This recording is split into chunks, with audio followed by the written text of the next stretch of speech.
Como dizem, a ansiedade é o mal do século, e é verdade. Raras são as pessoas que não sofrem desse mal hoje em dia. No mundo atual, recebemos inúmeros estímulos que acionam os nossos medos internos, gerando sentimentos de angústia, sensação de sufocamento muitas vezes. Sabe aquela sensação de que você está encurralada, parece que você está numa parede, que você não tem para onde sair, o que fazer, e literalmente te falta o ar, tremedeira, né, o coração dispara. Tudo isso são sintomas até físicos mesmo. Tantas outras coisas, tem uma lista imensa que eu poderia falar para vocês, que a ansiedade gera no nosso corpo. E vencer a ansiedade, gente, ela não é fácil. Eu também não conheço cura de fato para a ansiedade, mas sim, eu sei por experiência própria o que é possível a gente aprender a controlar a ansiedade e vencer nas crises, nos momentos mais difíceis. Como tudo na vida é aprendido, o processo de controlar a ansiedade também deverá ser aprendido. E o primeiro passo é você aprender a se conhecer. Você precisa sim saber diante de quais estímulos ou diante de quais gatilhos você se sente mais ansiosa e tem essa tendência a perder o controle. É importante que você inclusive anote em um caderno ou num diário pessoal quando você percebe, olha, diante de tal situação, diante de tal pessoa, eu sinto que eu fico mais agitada, mais ansiosa. Então o primeiro passo é identificar. Quando você identificou, então eu sugiro que você, no começo, evite ao máximo esses lugares, essas pessoas e essas situações, se você puder. Principalmente até que você tenha o controle emocional. É necessário que você possa primeiro se desintoxicar desses padrões comportamentais que já foram instalados na sua vida. E para isso, você precisa, na hora, romper esses estímulos, esses lugares, essas pessoas, que são coisas que acionam esse comportamento seu. Depois, com o tempo, você vai treinando o seu cérebro para obedecer um comando que você der e agir somente quando você determinar. Deixa eu te explicar aqui melhor. Por exemplo, eu ficava ansiosa para responder algumas pessoas no WhatsApp ou pelo e-mail e eu ficava ali toda hora entrando no WhatsApp, toda hora entrando no e-mail e isso tirava muito meu foco. Então eu precisei treinar o meu cérebro para ver as mensagens, por exemplo, em horários determinados e somente responder naquele período, tipo, durante 1 hora eu vou responder, depois acabou. E aí eu fui treinando o meu cérebro então para isso. Dando um comando, olha, é aqui, acabou, não, acabou, vou resolver outras coisas agora. Você tem que falar com você mesmo, eu sei que o processo é meio louco, mas é assim. São essas coisas simples do dia a dia, como um WhatsApp aqui, uma responde uma pessoa ali, faz um não sei o quê, que acaba tomando o nosso tempo e alimentando a nossa ansiedade, porque a gente acaba não conseguindo dar conta de tudo e aquilo fica, sabe, como que nos faltando ar muitas vezes. Um outro exemplo, sempre que eu produzia um texto, ou um livro, ou um vídeo, ou alguma coisa nova, eu ficava super ansiosa para compartilhar logo com as pessoas, com o público. E aí eu fui aprendendo a fazer um cronograma de postagens, e fui dando informações para o meu cérebro, ou seja, eu fui treinando ele a obedecer esse cronograma. Principalmente quando eu via, assim, por exemplo, se eu já tinha um projeto que tinha um cronograma para daqui 3 meses. E aí eu via, na época, uma pessoa fazendo uma coisa que eu já tinha esse projeto. Aí eu ficava insegura, eu ficava, nossa, mas eu já tenho esse projeto, e quando eu lançar vai achar que eu fiz parecido com a pessoa e tal, então aí eu esqueci, às vezes eu não falo o meu logo. Gente, quanta meninice, quanta infantilidade, quanta coisa eu precisei vencer. Outra tentação que a gente precisa vencer é aquela coisa de tentar dar uma ajudinha para Deus, para fazer com que as coisas aconteçam mais rapidamente, né? O meu processo, gente, ele tem sido bem gradativo, bem lento. Eu já estou há 8 anos trabalhando intensamente, produzindo conteúdos nas redes sociais.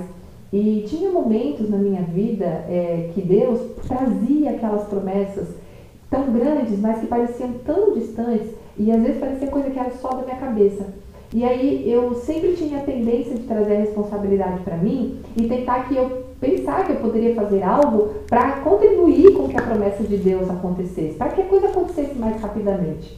Mas a verdade é que Deus não estava pedindo a minha ajuda. Ele trazia coisas determinadas que eu deveria fazer e eu tinha que obedecer exatamente aquilo. Quando ele não me mandasse fazer nada, eu não tinha que fazer nada. E o que eu vi durante a minha jornada? Que aquilo que eu tentava fazer do meu jeito nunca dava certo e eu sempre me frustrava. Então, eu vivi um processo diário de entregar a Deus o ministério, a minha vida, até mesmo as promessas que ele tinha me dado, os propósitos, e treinar realmente o meu cérebro a descansar em Deus, a confiar em Deus. E nesse caso, algo que me ajuda muito, sabe, é declarar em voz alta para mim mesma versículos que falem sobre confiança em Deus, sobre ansiedade, sobre o amor e o cuidado de Deus. E a Bíblia, gente, está repleta de versículos sobre isso, porque Jesus sabia que somos pessoas tendenciosas à ansiedade.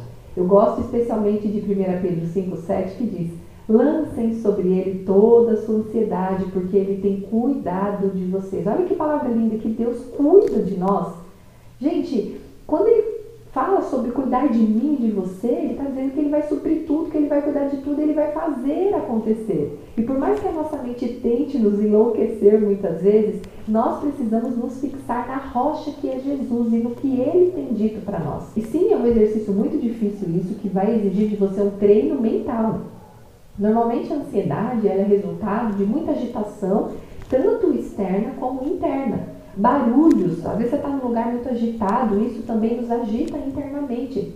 Nesse processo de controlar a ansiedade, é necessário você mergulhar em Deus durante um período da manhã ou da noite, como você preferir, ouvindo canções e estar distante de momentos agitados, sabe? Eu quero ainda deixar aqui mais 5 conselhos finais que vão te ajudar significativamente a controlar melhor a sua ansiedade. Primeiro, gente, faça uma faxina e uma arrumação na sua casa, é verdade.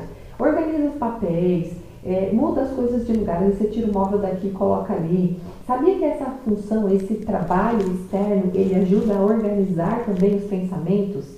Outra coisa, segunda dica, pratique atividades físicas. Isso melhora significativamente também os hormônios, os neurotransmissores e tudo que também vem afetando aí essa questão da ansiedade. Um outro exercício muito interessante que eu aprendi a fazer e que é muito bom e que eu faço ainda hoje quando eu percebo que estou muito agitada, é o exercício de respiração diafragmática. Seria mais ou menos assim, você para no lugar, dá uma relaxada, senta confortavelmente e aí você vai inspirar, ou seja, você vai trazer o ar bem profundo, contando 4 segundos. Aí você segura 2 segundos e solta em 6 segundos. Vai fazendo esse processo umas 10 vezes mais ou menos, até que o seu cérebro ele vai recebendo uma quantidade maior de oxigênio e vai entendendo que é momento de relaxar, ou seja, o teu corpo todo vai recebendo essa mensagem que agora é a hora de dar uma relaxada. E isso também ajuda bastante. O quarto ponto é você falar com Deus sobre suas aflições e suas angústias. Sim, gente, e ser verdadeiro, ser sincera, rasgar o seu coração, ser vulnerável. Sabe, tenha um tempo para você falar com Deus como se fosse o seu melhor amigo, como se fosse o seu psicólogo, e ele de fato é, né? Deus, ele é tudo aquilo que você precisa. Nesses dias em que você sente a sua alma, o seu espírito, a sua mente mais agitado, evite também ficar falando demais com outras pessoas, sabe? Fale apenas com Deus, porque normalmente a gente, quando fala muito, quando a gente está agitado, a gente acaba falando besteira ou tomando decisões erradas, que a gente pode se arrepender depois e às vezes pode nem ter conserto, né? E a última dica aqui para você é faça um detox de redes sociais.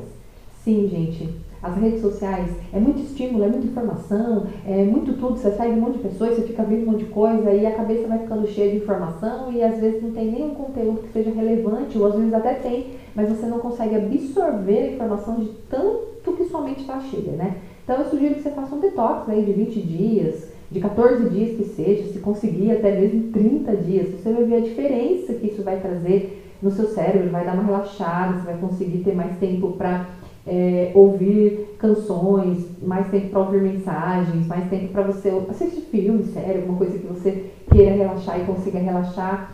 Fora que se você está num processo onde você está sendo tentada talvez a comparar-se com alguém ou a invejar alguém que você segue, a desejar o que a pessoa deseja, que isso acaba te trazendo uma insatisfação, uma ansiedade, isso também vai ser como que um processo de cura aí para esse tipo de sentimento e de comportamento tóxico que pode estar te impedindo até mesmo de avançar. Ou você pode fazer o seguinte, se você não quiser fazer isso, não puder fazer por causa do seu trabalho, você estipula um tempo para ficar nas redes sociais, tipo 30 minutos por dia e nada mais. Você coloca para despertar o seu celular e seja rigorosa com você mesmo, disciplinada para que você interrompa ali o que quer que você esteja vendo. Ou seja, você vai diminuindo esses estímulos, que também vai diminuindo essa ansiedade. Isso vale também para o WhatsApp, para o e-mail e para tudo que é tipo de comunicação na tecnologia. Se você ficar toda hora entrando no WhatsApp, toda hora respondendo e-mail, toda hora entrando nos aplicativos, inclusive a própria psicologia fez um estudo dizendo que esses aplicativos, eles já são feitos com aqueles numerinhos lá, como se você tivesse alguma pendência para ver, para olhar, para responder, para já causar isso mesmo, tipo, eu preciso eliminar, eu preciso resolver. E enquanto você não resolve, você continua ali. No fim, você passa o dia todo fazendo isso muitas vezes, e isso te gera ansiedade, porque quando você olha coisas importantes que também você poderia e queria ter feito, você não conseguiu fazer. Aí vai dormir agitada, que acumulou um monte de coisa para outro dia. Então, são essas coisas simples no dia a dia que você pode inserir na sua vida, colocando limites, estabelecendo tempo para umas coisas ou outras, sendo disciplinada mesmo, que vai contribuir para que você seja uma pessoa um pouco menos ansiosa e que tenha um pouco mais aí de tranquilidade e paz para conseguir pensar sobre as coisas que você precisa fazer, tá bom? Espero ter te ajudado de alguma forma. Compartilhe esse vídeo com pessoas que você acredita que possa abençoar. Deus te abençoe e até o próximo Drops Emocionais.